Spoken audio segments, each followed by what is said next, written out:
मित्रों नमः संस्कृताय। आशा करते हैं आप सभी लोग बहुत अच्छे से होंगे। कक्षाओं के लिए बेसब्री से इंतज़ार कर रहे होंगे। तो संस्कृत की कक्षा में आप सभी का बहुत बहुत स्वागत है। हाँ, सभी लोग आ जाइए, लाइव हो जाइए। जो लोग पढ़ना चाह रहे हैं सभी लोगों को शेयर कर दीजिए। आपके जो भी संपर्क में हैं सभी को शेयर करते रहिए। सभी लोग लाइव आ जाइए, अच्छे तरह से पढ़िए। और प्रकरण बहुत महत्वपूर्ण चल रहा है, जैसा आप जानते हैं कि संधि प्रकरण चल रहा है कि नहीं। तो संधि प्रकरण में हमने जो है संधि के विषय में जो जानकारियाँ देनी चाहिए थी या जो महत्वपूर्ण थी उनमें से हमने सारी जानकारी आपको दे दी। उसमें से मतलब जो भी प्रश्न बनने थे अभी उतना आपके लिए पहुंच चुका है। अब संधि के जो स्वर संधि के जो पार्ट हैं उनके विषय में हम चर्चा करेंगे। तो अभी तक संधि के विषय में जाने कि संधियाँ कितनी होती हैं। संधियाँ 3 होती हैं, स्वर संधि, व्यंजन संधि और विसर्ग संधि। हमने ये सब कुछ जान लिया। संधि में कौन सी धातु है, कौन सा उपसर्ग है और कौन सा प्रत्यय है, ये सब चीज़ें हमने जान लिया है। अब संधि में स्वर संधि के भेद कौन कौन से हैं या स्वर संधि के अंतर्गत कौन कौन सी संधियाँ आती हैं, तो वो चीज़ें आपको जानना है। तो अब क्लास में हम चलते हैं, क्लास की ओर। तो सभी लोग लाइव आ जाइए और पेन कॉपी ज़रूर लेकर बैठिए। जो लोग भी पढ़ रहे हैं पेन कॉपी लेकर ज़रूर बैठें, क्योंकि नोट्स कर बनाते जाएंगे, वो सबसे उचित रहेगा आपके लिए। ठीक है, चलते हैं।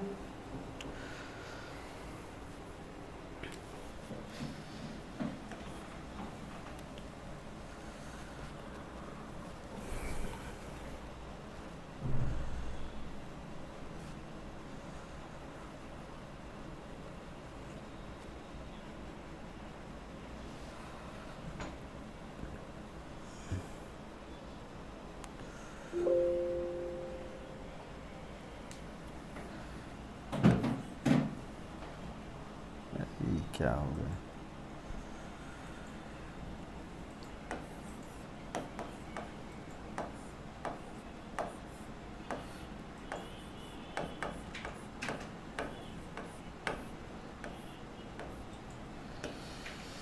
स्वर संधि देखिए, हमें स्वर संधि के विषय में पढ़ना है। स्वर संधि के विषय में हमने बता दिया कि जब दो वर्ण ऐसे हों जो परस्वर मतलब पहला वर्ण पहले पद का अंतिम वर्ण और दूसरे पद का प्रथम वर्ण दोनों स्वर मिल जाएं तो वहाँ पे स्वर संधि होती है।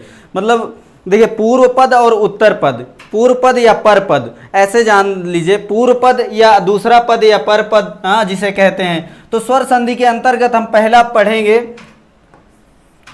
दीर्घ संधि।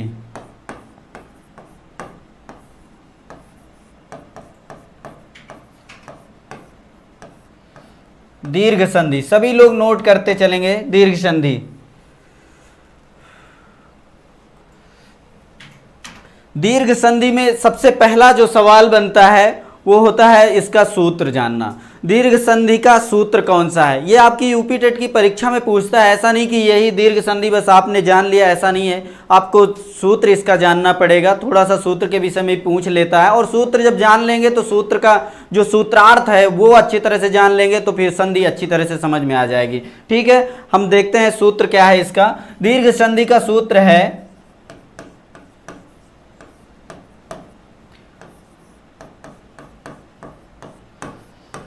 अकः सवर्णे दीर्घा। ठीक है, अकः सवर्णे दीर्घा। हमने देखिए अक तो ये है प्रत्याहार। प्रत्याहार के विषय में हमने बताया कि 42 प्रत्याहार जो होते हैं वो महेश्वर सूत्र से बने होते हैं। तो महेश्वर सूत्र में आ और का को देख लीजिए, ये पहले सूत्र का पहला अक्षर, और का देख लीजिए कहाँ का है, ऐ उण ऋलिक है ना। दूसरे का अंतिम वर्ण का है, तो अक प्रत्याहार के अंतर्गत पहला और दूसरा महेश्वर सूत्र आ जाएगा। इतना आपको जानना है, ठीक है ना, पहला और दूसरा सूत्र। तो सवर्ण क्या होता, सवर्ण हमने सवर्ण संज्ञा करके बताई थी। सवर्ण संज्ञा में हमने बताया कि तुल्यास्य प्रयत्नम सवर्णम, ऐसा हमने सूत्र बताया था। संज्ञा सूत्र करने वाला जो संज्ञा करता है तुल्यास्य प्रयत्नम सवर्णम, तो तुल्य का मतलब हो गया समान और आश्य का मतलब हो गया क्या, उच्चारण स्थान, और प्रयत्न क्या हो गया, अभ्यंतर प्रयत्न। तो जहां पर उच्चारण स्थान और अभ्यंतर प्रयत्न समान हो उसकी क्या सवर्ण संज्ञा होती। तो यहां पर भी उन्हीं वर्णों की सवर्णता देखनी है जिसका उच्चारण स्थान एक हो या और अभ्यंतर प्रयत्न एक हो। ठीक ना, वही चीज हम यहाँ पे भी देखेंगे, तभी उसकी दीर्घ संधि हो जाएगी। तो जब ये सवर्ण होगा तभी दीर्घ होगी। ठीक ना, पहले पद में मतलब पूर्व पद में और पर पद में दूसरे वाले पद को मिलाकर जब दोनों सवर्ण होंगे, दोनों मिलेंगे तो दीर्घ संधि बन जाएगी, ऐसा कहना है। ठीक ना, इतना जान लीजिए। अब इसका परिभाषा लिख लीजिए।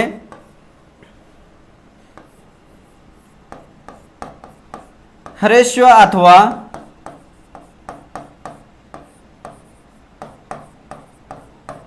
दीर्घ आ, ई, उ, री, ली के बाद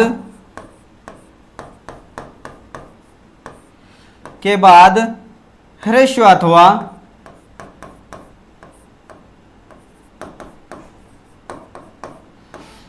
अथवा दीर्घ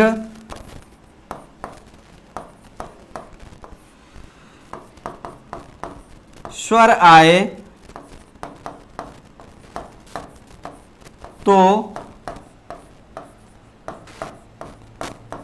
दोनों मिलकर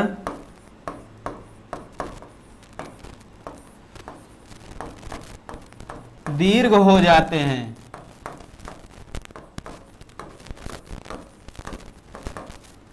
इतना आपको नोट करना था जी। Good evening sir, Ritika Tripathi, good evening Suman Gautam Ayodhya ji sir, Faizabad ji, सभी लोग लाइव आ जाइए जी। Izhar Ali, good evening sir जी, गुड इवनिंग, बिल्कुल सभी लोग आ जाइए। Ranjana Verma, good evening sir, बिल्कुल सब लोग आ जाइए। जहां पर ना समझ में आए बताइएगा। दीर्घ संधि हम पढ़ा रहे हैं, अभी ही टॉपिक शुरू हुआ। दीर्घ संधि में अका सवर्णे दीर्घा इसका सूत्र होता है। आपसे पूछेगा कि दीर्घ संधि करने वाला सूत्र कौन सा है, तो आपको बताना है अका सवर्णे दीर्घा, या आपसे पूछ लिया अका सवर्णे डॉट डॉट कर दिया, आपको दीर्घा भरना पड़ेगा, है ना। कुछ भी तो अका मान लीजिए दीर्घा बीच में भरना पड़े तो सवर्णे भरना है। सवर्ण होती है, सवर्ण संज्ञा होती है ना, तब दीर्घ होता है ना। अक का सवर्णता बनती है तभी दीर्घ बनता है। ठीक ना, इतना आपको जानना है।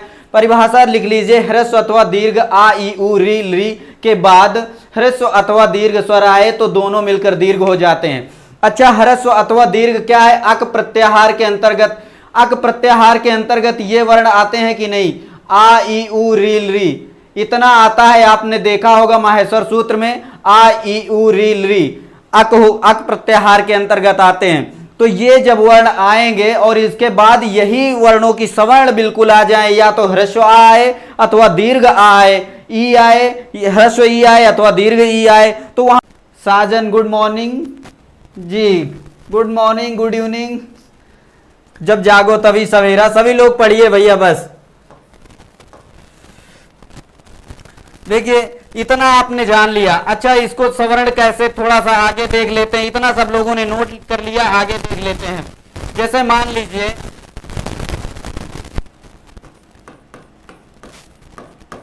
विद्याधन अर्थी, मान लीजिए विद्याधन अर्थी, तो इसको पूर्व पद कहेंगे कि नहीं कहेंगे? पूर्व पद, ठीक है। और ये क्या हो जाएगा? पर पद हो जाएगा, है ना, या उत्तर पद हो जाएगा।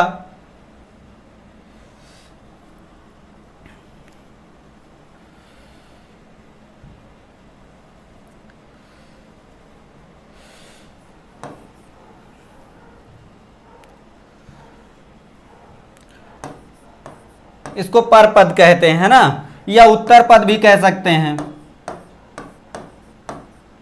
इतना जान लीजिए।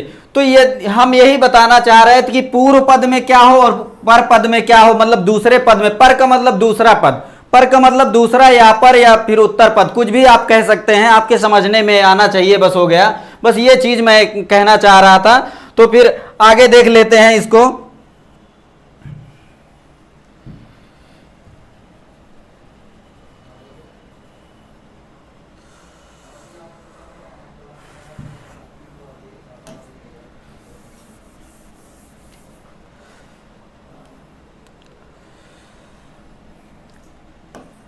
लिखिए पूर्व पद, यहां पे लिख लीजिए पर पद, यहां पर दीर्घ हो जाता है। ठीक ना।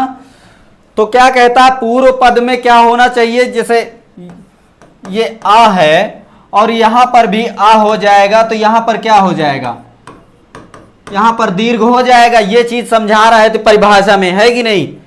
परिभाषा में यही चीज बता रहे हैं कि ह्रस्व अथवा दीर्घ के बाद ह्रस्व अथवा दीर्घ आए तो वहां दोनों मिलकर दीर्घ हो जाते हैं, ऐसा है। तो यहां पर मान लीजिए ह्रस्व आ है, ह्रस्व आ मिलेगा तो दीर्घ हो गया। यहां मान लीजिए ह्रस्व आ है और यहां पर दीर्घ आ होता तो क्या हो जाता, तो भी दीर्घ आ ही होता। यहां पर मान लीजिए दीर्घ आ है और यहां पर मान लीजिए ह्रस्व आ है, तब क्या होता, तब भी दीर्घ आ होता। मतलब कंडीशन कोई भी हो, है ना, कोई भी कंडीशन में दीर्घ आ ही होगा, चाहे इधर ह्रस्व आ हो, चाहे इधर ह्रस्व आ हो, चाहे इधर ह्रस्व आ हो इधर दीर्घ आ हो, चाहे इधर दीर्घ आ हो इधर ह्रस्व आ हो। तो दो कोई भी कंडीशन रहे, या तो मान लीजिए दोनों तरफ दीर्घ हो तब भी क्या होगा, यहां पर दीर्घ आ हो जाएगा।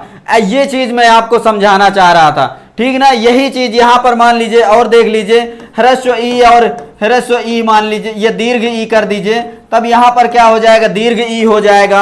या दीर्घ ई मिलकर और दीर्घ ई मिलेगा तो क्या हो जाएगा, दीर्घ ई हो जाएगा, है ना।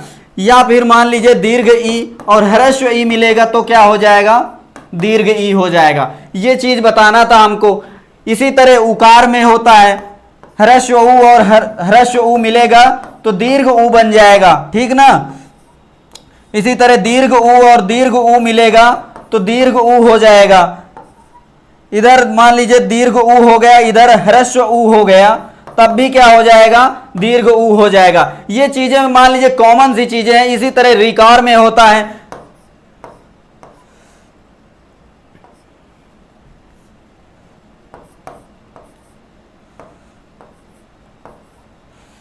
ह्रस्व री और इधर मान लीजिए दीर्घ री हो गया तो भी यहां पर दीर्घ री हो जाएगा। या यहां ह्रस्व ह्रस्व रहेगा तब भी दीर्घ री हो जाएगा, ठीक ना।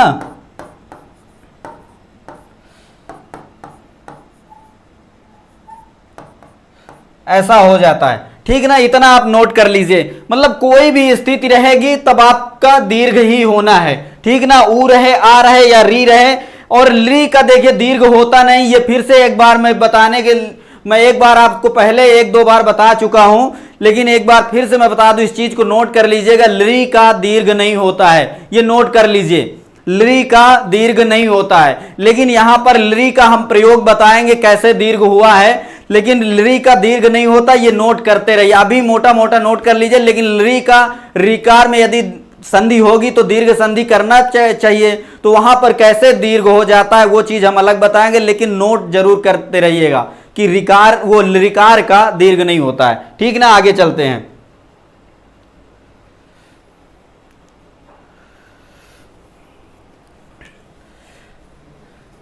देखिए जैसे आ प्लस आ बराबर क्या हो गया, बड़ा। तो इसका जैसे मान लीजिए आद्य धन आपी, आद्य धन आपी करेंगे तो क्या हो जाएगा, यहां पर अद्यापी हो जाएगा, दीर्घ हो जाएगा, है ना। ये जैसे आधा मान लीजिए ये ह्रस्व दिख रहा है, यहां पर दीर्घ हो गया कि नहीं। तो इसको जैसे तोड़ेंगे, यहां पर आद्य में हलंत करेंगे तो ये आ निकलेगा यहां पर, और फिर यहां पर आपी है ही है।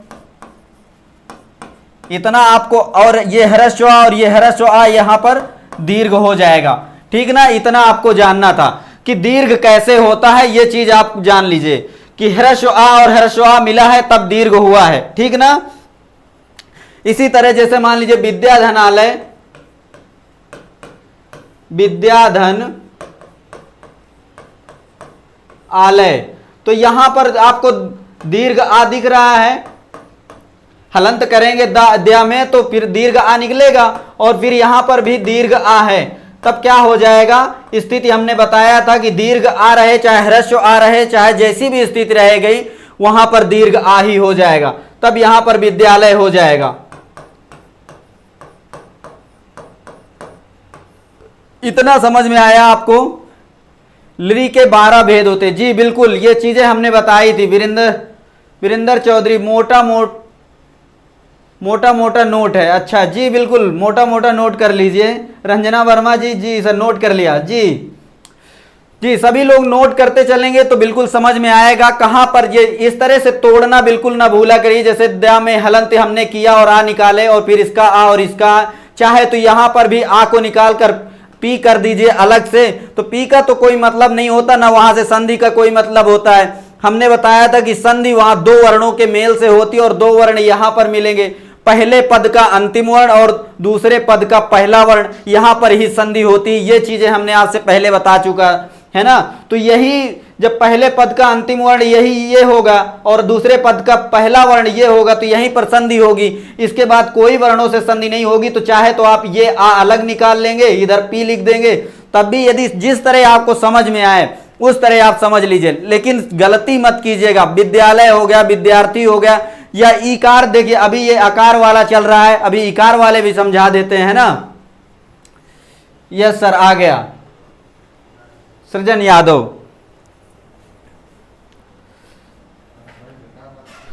देखिए जैसे रवि धन इंद्र, रवि धन इंद्र बराबर क्या हो जाएगा, रविंद्र हो जाएगा। रवि धन इंद्र बराबर रविंद्र। यहां पर आपको ह्रस्व ई दिख रहा होगा और यहां पर क्या दिख रहा है, यहां पर भी ह्रस्व ई दिख रहा है। तब यहां पर देखिए दीर्घ हो गया है तो यही इसको दीर्घ कर देना है, ठीक ना। ऐसे ही आपको करना है। ये दोनों मिलकर जो है दीर्घ ई का निर्माण करेंगे। ह्रस्व ह्रस्व मिलकर दीर्घ ई का निर्माण करेंगे, या दीर्घ दीर्घ मिलकर दीर्घ का निर्माण करेंगे, या ह्रस्व दीर्घ मिलकर दीर्घ का निर्माण करेंगे। ह्रस्व किसी भी साइड हो, पहले साइड हो अथवा दूसरे साइड हो, या दोनों साइड ह्रस्व ह्रस्व हो तो भी दीर्घ ही होगा किसी भी स्थिति में, ठीक ना। आप इतना जान लीजिए। आगे चलते हैं। जैसे वधु, नहीं इसको दीर्घ कर दीजिए, वधु धन ऊपरी, वधु धन ऊपरी। देखिए यहां पर आपको दीर्घ उ दिख रहा होगा, दीर्घ उ दिख रहा है और यहां पर ह्रस्व उ दिख रहा है। तो दीर्घ उ और ह्रस्व उ मिलके क्या हुआ, दीर्घ उ हो जाएगा, है कि नहीं। ऐसा आपको जानना है। कोई दिक्कत हो रही हो बताइए, यहां पर किसी तरह की कोई दिक्कत हो रही है किसी को। जी रविंद्र, नीतू वर्मा जी, रविंद्र जी, बिल्कुल बिल्कुल।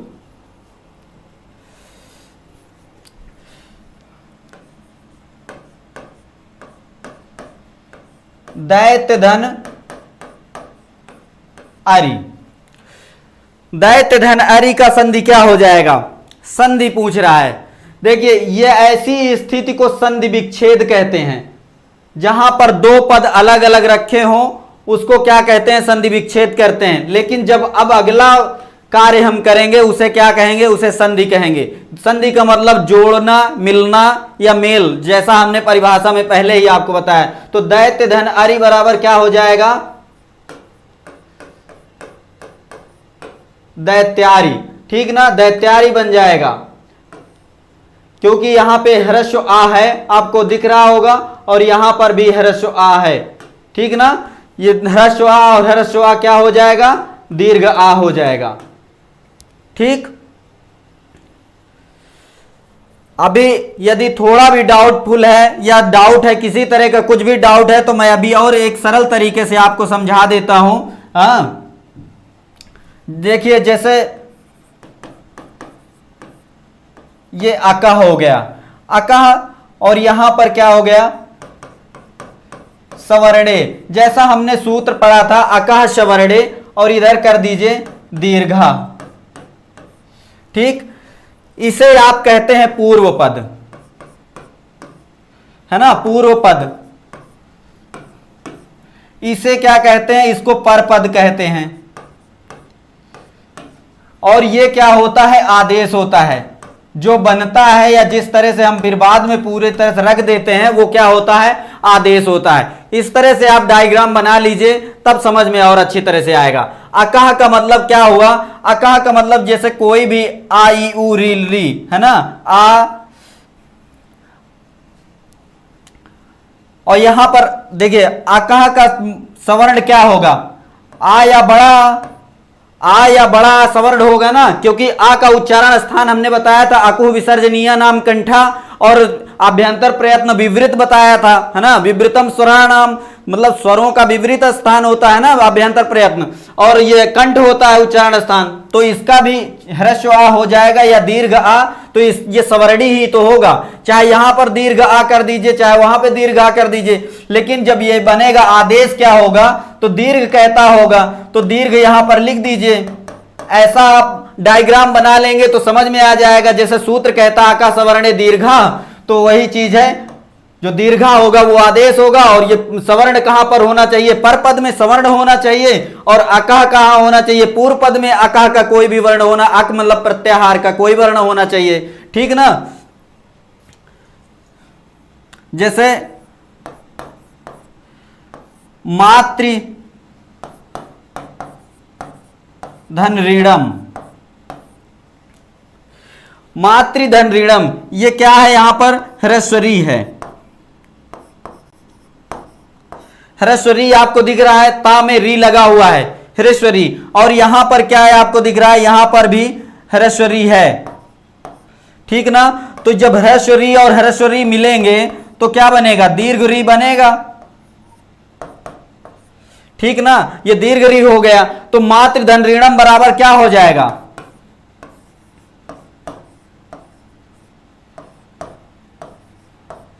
मातृणम हो जाएगा, है ना। ऐसा आपको नोट कर लेना चाहिए। तो अकह का मतलब पहले यहां पर जो, चाहे देखिए यहां पर ई हो जाएगा, जैसे कर दीजिए ई हो गया, तो यहां पर भी सवर्ण भी ई होना चाहिए, ह्रस्व ई हो या दीर्घ ई हो, तब यहां पर क्या हो जाएगा, दीर्घ ई हो जाएगा, है ना। ऐसा आप जानते ही हैं।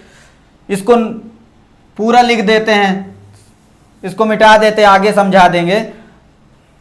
जैसे यहां पर ऊ हो गया, और सवर्ण क्या होना चाहिए, यहां पर भी ऊ होना चाहिए, तब ये ऊ मिलकर क्या हो जाएगा, दीर्घ ऊ हो जाएगा। दीर्घ का मतलब बड़ा होना, दीर्घ का मतलब क्या हो गया, बड़ा होना। तो ह्रस्व ऊ और ह्रस्व ऊ मिलेगा तो दीर्घ ऊ हो जाएगा, या दीर्घ ऊ या दीर्घ ऊ मिलेगा, इसको ऐसे भी कर दीजिए, दीर्घ ऊ, है ना।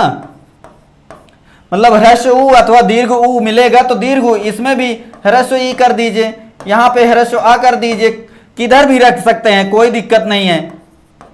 ऐसे रख सकते हैं, ऐसे रख सकते हैं, किसी तरह में कोई दिक्कत नहीं होगी। आपको समझ में आना चाहिए, बस जो मैं समझाना चाहता हूं वो आपको समझ में आना चाहिए।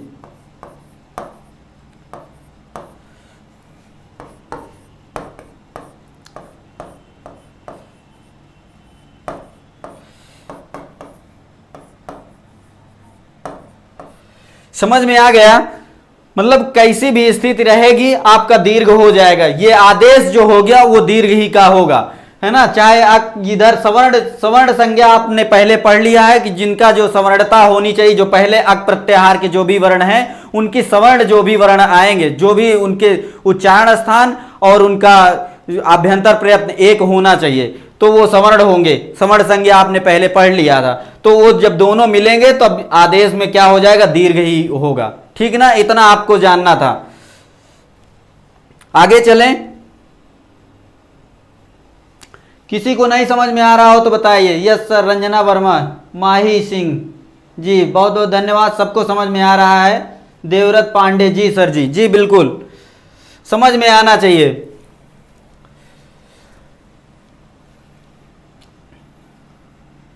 देखिए एक थोड़ा सा पेचीदा सवाल है। हो त्रिधन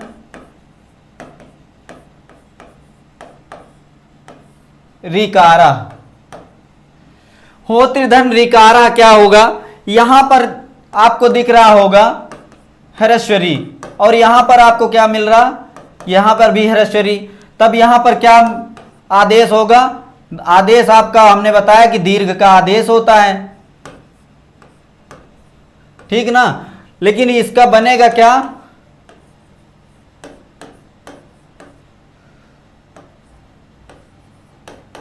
होत्रिकारः बनेगा, ठीक ना। इतना आप जान लीजिए, होत्रिकारः बनेगा। लेकिन हमने कहा ली का जो, अच्छा मान लीजिए जैसे हो त्रिधन,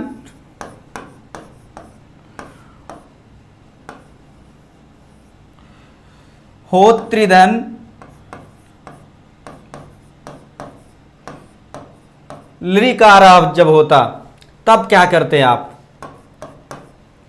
बताइए, किसी को पता हो भैया?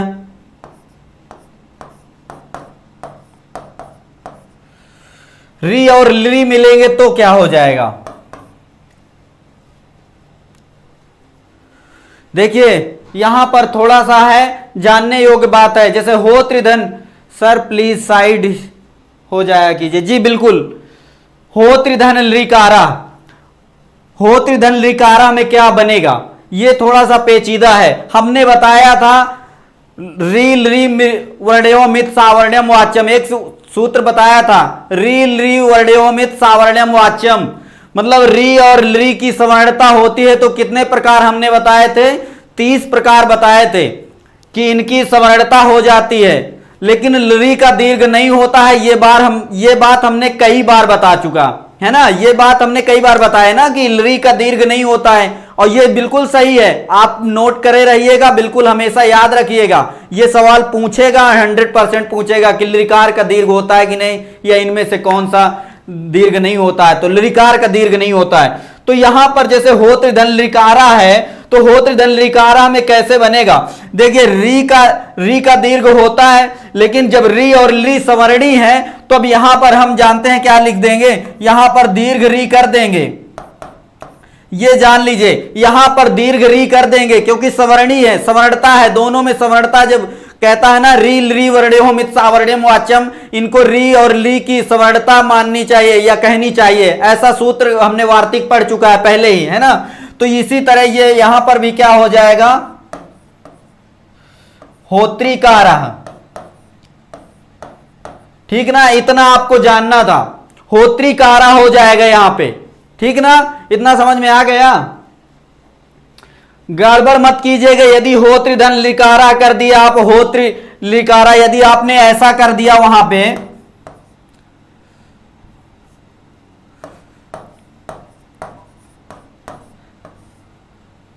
ऐसा कर देंगे तब गड़बड़ा जाएगा, है कि नहीं? या इसको ऐसा कर दें तब गड़बड़ा जाएगा। दीर्घ करना है ना, तो होत में ली में आप दीर्घ मार दिए, यदि ऑप्शन दे देगा आपको भ्रमित करने के लिए, ऑप्शन कुछ भी बना सकता है, तो आपको ये दिखा और आप मार दिए, तो ऐसा बिल्कुल कदापि मत करिएगा। ये सही है, हो त्रिधन लिकारा में होत्रिकारा ही बनेगा। ठीक ना, इतना आप नोट कर लीजिएगा। समझ में आ गया जी? भूमिका वर्मा जी, होत्रिकारा आपने ह्रस्व री लगाया है, उसमें दीर्घ री डबल मुड़ेगा, नीचे डबल मुड़ेगा। ये देखिए जैसे एक बार मुड़ा है और ऐसा, है ना।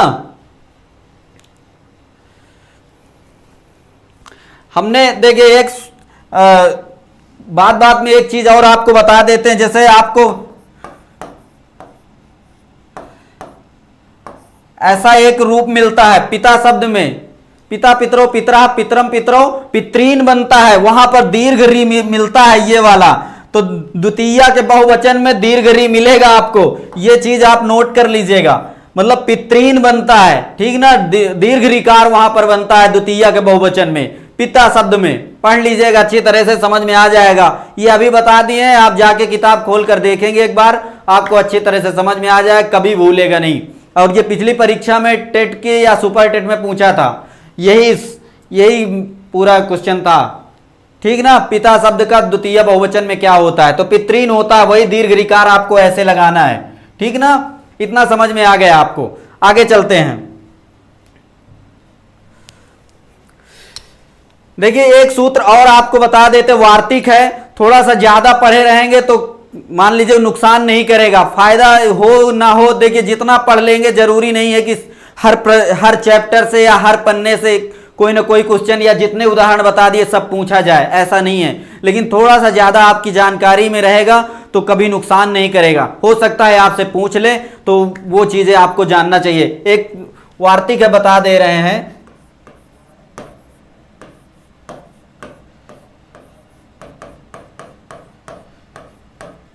रीति सवर्णे रीवा अथवा लृति सवर्णे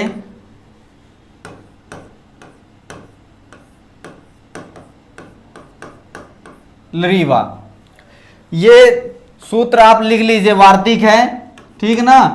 इसको आप नोट कर लीजिए, रीति सवर्णे रीवा अथवा लृति सवर्णे लरीवा। इसको नोट कर लीजिए, सभी लोग नोट कर लीजिए, इसके बारे में बताते हैं। 2 बार नहीं है मोबाइल में जी, बिल्कुल ठीक है रागिनी पांडे जी, हम समझते हैं आपकी भावनाओं को। भूमिका वर्मा जी बिल्कुल 2 बार नहीं है, हो सकता है मोबाइल ने वो सुविधा ना दे रखा हो, लेकिन आप समझ लीजिएगा वो 2 बार है। कहीं परीक्षा में ऐसा ना हो कि आप देखें 1 बार मुड़ा हो और आप टिक मार दें, ऐसा बिल्कुल ना करिएगा, ठीक ना। ये आपकी सहजता के लिए मैं समझा रहा हूं कि आपका एक एक क्वेश्चन आपको चुराना है परीक्षा में, किसी तरह गड़बड़ी ना होनी चाहिए। नोट कर लीजिए इसको, रीति सवर्णे रीवा अथवा लृति सवर्णे लरीवा, ठीक ना।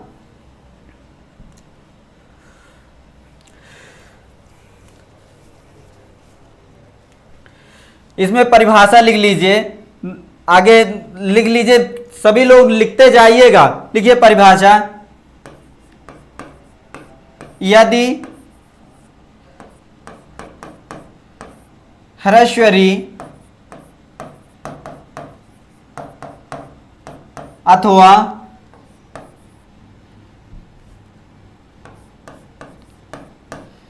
लरी के बाद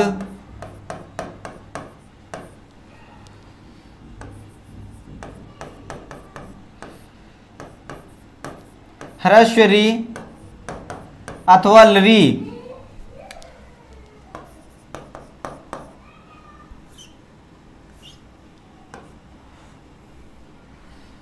लरी आए तो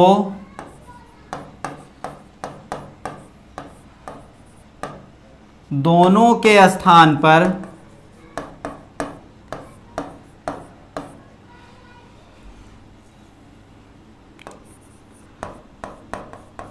ह्रस्व ही रखते हैं।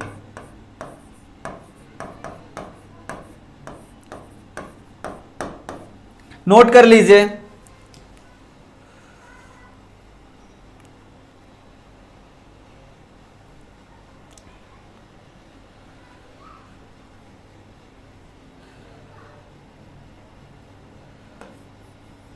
ह्रस्व भी रखते हैं, यहां पर भी कर दीजिए, मतलब यहां पर वैकल्पिक व्यवस्था है, ठीक ना। यहां पर वैकल्पिक व्यवस्था है, यदि ह्रस्व री अथवा लरी के बाद ह्रस्व री अथवा लरी आए तो दोनों के स्थान पर ह्रस्व भी रखते हैं। मतलब ह्रस्व क्या रखते हैं, री अथवा लरी और लरी की बात हो रही है, तो ये दोनों भी रखते हैं, है ना। दीर्घ भी करते हैं लेकिन ह्रस्व भी रखते हैं इस वार्तिक से। यदि आपसे विकल्प में रख दिया, मान लीजिए 2-3 रख दिया है ना, तो आपसे पूछ लिया किसमें से कौन सा उचित है कौन सा नहीं है, तो आप फिर मार दिए, मान लीजिए एक जानते रहेंगे दूसरा नहीं जानते रहें तो फिर गड़बड़ हो जाएगा, ठीक ना। जैसे बताते हैं उदाहरण,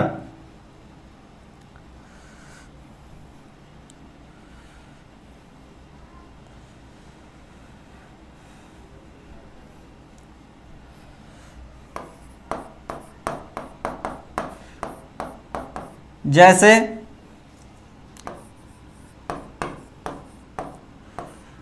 हो त्रिधन ऋकारः, ये यही पेचीदा ही है, हो त्रिधन ऋकारा या हो त्रिधन ऋकारा, ठीक ना। तो हो त्रिधन ऋकारा का एक रूप आप बनेगा, जैसे दीर्घ आप करेंगे तो होत्रिकारा आप लिखेंगे, क्या लिखेंगे, होत्रिकारा ये बनेगा। लेकिन कहता ह्रस्व भी करते हैं,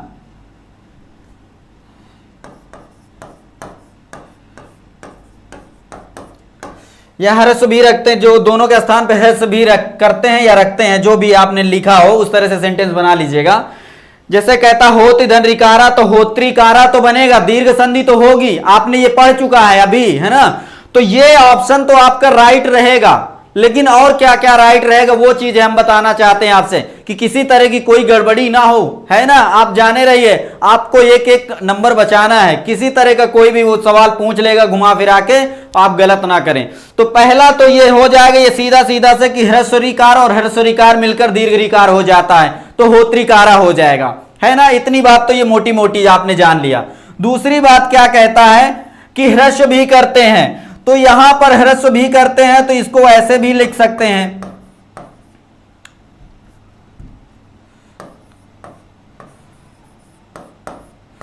होत्रिकारः, ऐसा भी लिख सकते हैं, ठीक ना। तो एक ऑप्शन ये सही और एक ऑप्शन ये सही।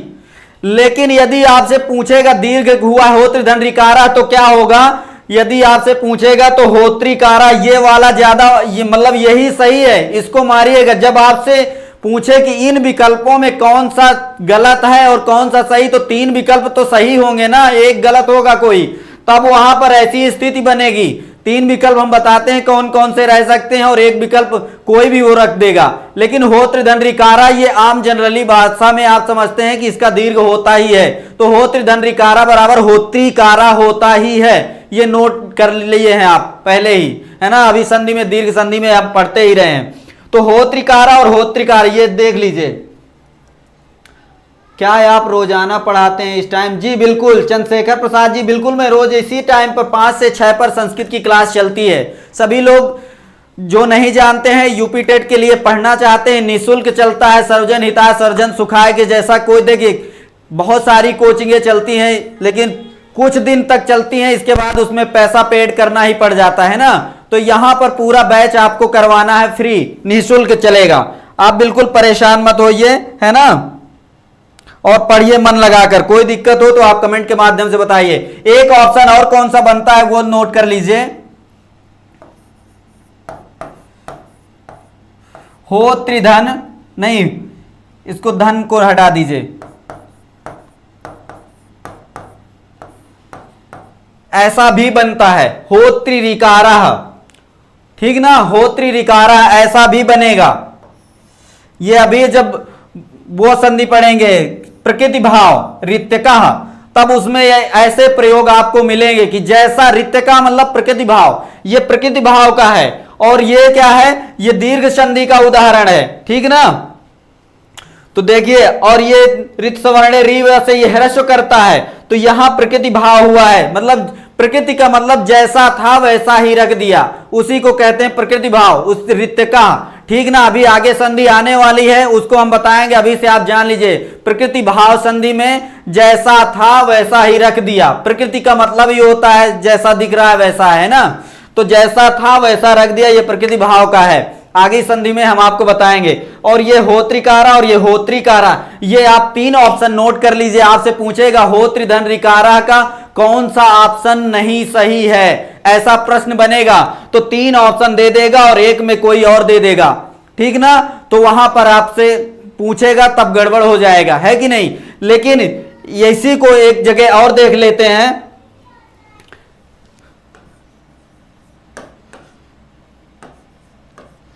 होत्रिधन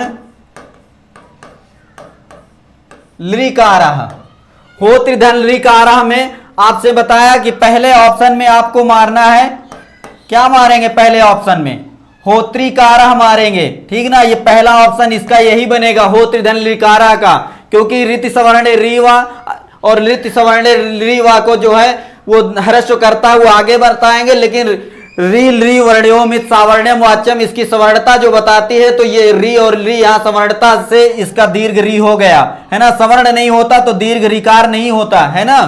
तो ये इतना जान लीजिए। और दूसरे नंबर पर क्या हो जाएगा,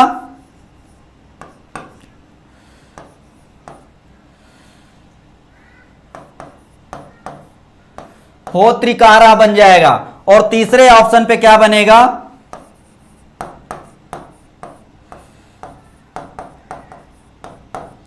होत्रिकारः, क्योंकि लृ का जो होता है वो ह्रस्व तो होता है, दीर्घ नहीं होता है। तो कहता है ऋत सवर्ण रीवा और ऋत सवर्ण रीवा जो कहता है वार्तिक, वो कहता है कि जैसा ह्रस्व था उसको ह्रस्व भी कर सकते हैं, तो ये वही चीज है, ठीक ना।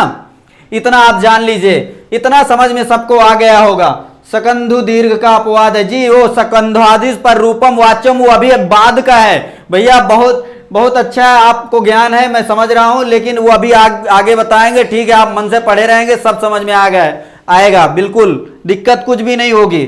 सकंधादिश पर रूपम वाच्यम, वो अभी आगे का सूत्र है, उसको हम बाद में बताएंगे, ठीक ना। अभी ये इतना जानना था, इतना जान लीजिए, ठीक। ये बहुत इंपॉर्टेंट था, आपको पेचीदा मतलब फंसाने वाला था। ठीक है, किसी को कोई डाउट कहीं पे लग रहा हो तो बताइए। रागिनी पांडे जी, जी सिया अग्रवाल जी, कोई बता सकता है कि बैच नंबर,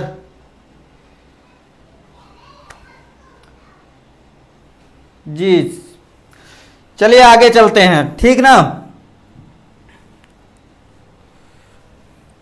देखिए उदाहरण अपने से आप और नोट कर लीजिएगा, बहुत सारे उदाहरण किताबों में मिल जाएंगे, है कि नहीं।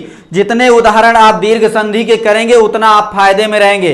कितने उदाहरण जितना हमसे हो सकता है उतना हम बता देंगे। मान लीजिए, जैसे मान लीजिए चमू धन ऊर्जा हो जाएगा,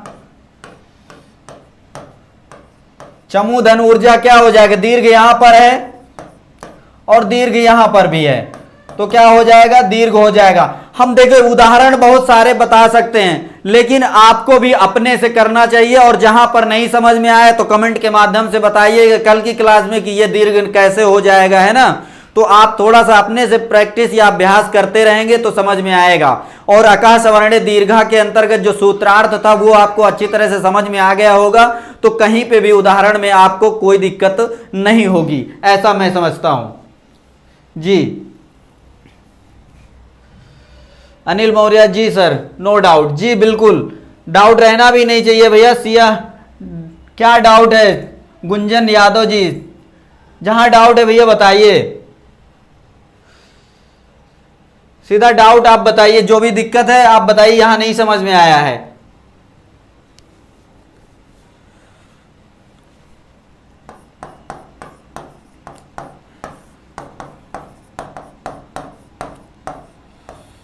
ये सब देखिए, जितना आप रब में ये चीजें मतलब अभ्यास करेंगे उतना ही आपके लिए अच्छा हो जाएगा।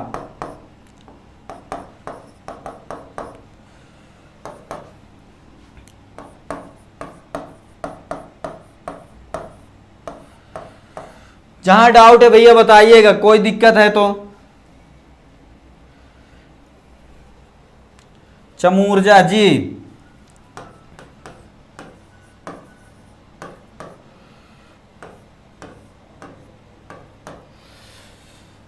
आगे चलें। देखिए आगे का प्रकरण है गुण संधि का।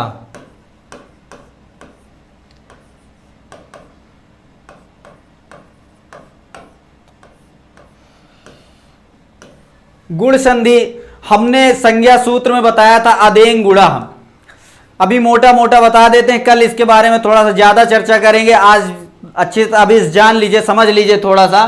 गुण संधि, गुण संधि के लिए हमने एक संज्ञा सूत्र बताया था अदेंग गुणा। क्या आपसे बताया था, अदेंग गुणा। अदेंग गुणा वो गुण संज्ञक वर्ण जो थे, 3 वर्ण थे गुण संज्ञक वर्ण, नोट कर देते हैं यदि भूल गया हो या जो लोग नए हो देख लें। अदेंग गुणा, अदेंग कहता है, हमने आ और ता, इसमें दा से ता निकाला था, तो अत तपरस तत्काला सूत्र से जो है आ बचता है। तो आ और एंग में क्या होता है, एंग प्रत्याहार के अंतर्गत क्या होता है, ए और ओ होता है। ये गुण संज्ञक वर्ण है, यही 3 गुण संज्ञक वर्ण हैं, आप इतना जान लीजिए। यही गुण, जब गुण संज्ञक वर्ण जानते हैं तो समझ लीजिए जहां पर संधि होगी वहां पर यही तीनों वर्ण आपसे टकराएंगे। ये नहीं टकराएंगे तो मतलब गुण संधि नहीं हो रही है। हम इसीलिए पहले संज्ञा प्रकरण को पकड़ा था। संज्ञा प्रकरण पकड़ने का मतलब यही था कि आप पहले से जाने रहें कि गुण संज्ञा करने वाले वर्ण कौन से हैं। जब गुण संज्ञा ये लोग करते हैं, गुण करते हैं यही चीज, तभी तो गुण संधि होगी, नहीं तो ये गुण संधि हो जाएगी। गुण का मतलब क्या हो जाएगा, गुण होगा तो कैसे होगा आप समझ नहीं पाएंगे, है कि नहीं। जैसे मान लीजिए रमाधन ईसा हो गया,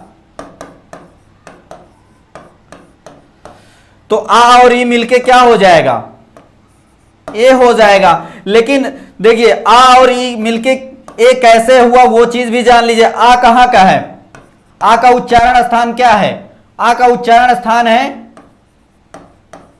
कंठ है, और ई का उच्चारण स्थान कहां है, ई का उच्चारण स्थान है तालु। तो अब कंठ और तालु जब मिलेंगे दोनों, तो कोई ऐसा वर्ण आना चाहिए जो कंठ तालु का हो, यही चीज बताना है ना। कोई ऐसा, जैसे मान लीजिए दो चीज कंठ और तालु का जब मेल होगा तो कोई ऐसा वर्ण आए जो कंठ तालु हो भी ना, नहीं तो कंठ तालु मिलके क्या, मान लीजिए आपने दाल और चावल बनाएंगे तो खिचड़ी ही ना बनेगी, सब्जी तो बन नहीं जाएगी, है कि नहीं। तो इसलिए जो चीज बनना है वही बने। कंठ तालु मिलेगा तो कंठ तालु दिखना भी चाहिए। किसमें दिखेगा, मैंने बताया कि दाल चावल मिलाएंगे तो खिचड़ी बनेगी, लेकिन खिचड़ी बन तो जाएगी, लेकिन आपको दिखेगा क्या, आपको दिखेगा दाल चावल उसमें ना, उसमें सब्जी वाला फीलिंग तो नहीं आएगी, ऐसा कभी नहीं आएगा। इसलिए आपको कंठ और तालु जब मिलेंगे तो यहां पर ए जो आएगा ये भी कंठ और तालु का ही है, ये चीज जान लीजिए। जैसे ओ हो जाता है, जैसे मान लीजिए इसको हमने पढ़ लिया, अब ओ को देखना है तो मान लीजिए महाधन, नहीं ये अलग हो जाएगा। उदाहरण एक गुण संधि का देखते हैं, गगन धन ऊर्ध्वम, गगन धन ऊर्ध्वम, गगन धन ऊर्ध्वम में आ और उ मिलके क्या हो जाएगा, आ उ मिलकर ओ हो जाएगा। दिख रहा है आपको, आ उ मिलकर ओ हो जाएगा। तो आ का उच्चारण स्थान कहां है, आ का उच्चारण स्थान हमने बताया कंठ है, और उ का उच्चारण स्थान क्या है, उपपद्मानीय नाम ओष्ठौ, उ का उच्चारण स्थान क्या है, ओष्ठ है। ये चीज हमने पहले ही आपको बता दिया था। तो कंठ और ओष्ठ का जो मिश्रण होगा वो ओ जब बनेगा तो ओ कहां का उच्चारण स्थान, ओ का क्या है, ओदौतो कंठोष्ठ होता है कि नहीं होता है। आपसे पहले इन सब चीजों के विषय में इसीलिए चर्चा कर दी कि आपको दिक्कत ना किसी तरह की हो, है कि नहीं। यहां पर यदि दिक्कत किसी तरह की समझ में आ रही हो तो बताइए, कल विस्तार से इसके विषय में हम जो है परिभाषा देकर अच्छी तरह से समझाएंगे। अभी तो ये मोटा मोटा आपको समझा रहे हैं कि उच्चारण स्थान यदि किसी का मैच करेगा तभी ना मैच हो पाएगा ना। जैसे गुण होता है तो गुण कैसे हुआ वो चीज तो आपको जानना ही पड़ेगा, ठीक ना। इतना समझ में आया। एक कंठ तालु वर्ण है, जी बिल्कुल।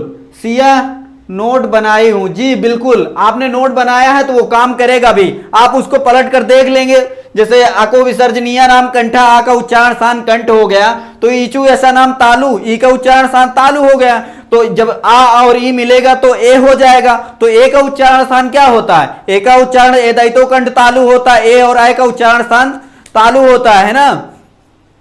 ये चीजें बहुत आसान है। जब आप मन लगाकर एक एक चीज बताई हुई हर चीज पर आप अच्छे से ध्यान देंगे तब किसी तरह की कोई दिक्कत नहीं होगी। इतना हमारे तरफ से विश्वास समझ लीजिए। चाहे जैसा भी आप रोज लाइव क्लास कीजिए या किसी तरह वीडियो आप देखते हैं, देखिए लाइव क्लास करने का थोड़ा सा एक मजा है कि आपको कहीं पे भी डाउट होता है तो आप पूछ सकते हैं, तो डाउट आपका दूर हो जाएगा। यदि उसके बाद आप वीडियो देखते हैं नहीं आपको समझ में आ रहा है तो वहां पर डाउट क्लियर नहीं हो पाएगा। इसलिए लाइव 5 बजे से संस्कृत की क्लास चलती है, आप सभी लोग लाइव आ जाया करिए, ठीक है। आज की कक्षा को हम यहीं पर विराम देते हैं। आशा करते हैं आपको जितना बताया गया उतना समझ में आया है। कल गुण संधि के विषय में हम विस्तार से चर्चा करेंगे। आज तो ये मोटा मोटा आपके सामने रखा गया है, ठीक ना। कल इसको बढ़िया से अच्छी तरह समझाएंगे, पूरी परिभाषा लिखाएंगे, तब आपको समझ में आ जाएगा। सभी को इसी बात के साथ हम विराम करते हैं अपनी वाणी को, और सभी को शुभ संध्या करते हैं, ठीक है। नमः संस्कृताय।